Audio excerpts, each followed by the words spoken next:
আসসালামু আলাইকুম প্রিয় দর্শক, বিপিএলের আরও একটা আপডেট ভিডিওতে আপনাকে স্বাগত। দুর্বার রাজশাহীর সমর্থকেরা যে আশা দেখছিলেন সেই আশা কিছুটা এবার পূরণ হয়েছে। দুর্বার রাজশাহীর টিম ওনার শফিক রহমানের একটি বক্তব্যের পরে আমাদের আগের একটি ভিডিওতে জানিয়েছিলাম যে অন্তত 3 থেকে 4 জন বিদেশি প্লেয়ার দুর্বার রাজশাহীর স্কোয়াডে যোগ দিচ্ছে এবং সেটা গতকালই যোগ দেওয়ার কথা ছিল, কিন্তু শেষ পর্যন্ত সেটা আর হয়নি।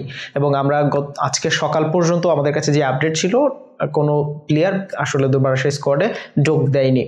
তবে সর্বশেষ আপডেট হচ্ছে 3 জন বা 4 জন না হলেও অন্তত একজন বিদেশি প্লেয়ার ইতিমধ্যেই দুর্বার রাজশাহী স্কোয়াডে যোগ দিয়েছেন এবং আজকে থেকেই তিনি অ্যাভেলেবেল হওয়ার কথা রয়েছে। এবং সেক্ষেত্রে ঢাকা ক্যাপিটালসের বিপক্ষে যে ম্যাচটা রয়েছে রাতে, সেই ম্যাচে হয়তো বা তাকে একাদশে দেখা গেলেও যেতে পারে।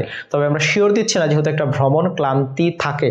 দুর্বার রাজশাহীর সেই বিদেশি প্লেয়ারটা পিপিএলের বেশ পরিচিত মুখ এবং বাংলাদেশি ক্রিকেট প্রেমীদের কাছেও বেশ পরিচিত মুখ, ইংলিশ অলরাউন্ডার রাভি বোপারা।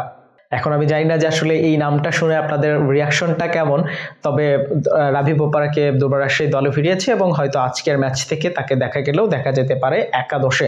সেটা না হলেও চট্টগ্রাম পর্বের যে ম্যাচগুলো রয়েছে সেই ম্যাচগুলোতে হয়তো বা রাভি বোপারাকে দুর্বার রাজশাহীর একাদশে দেখা যাবে।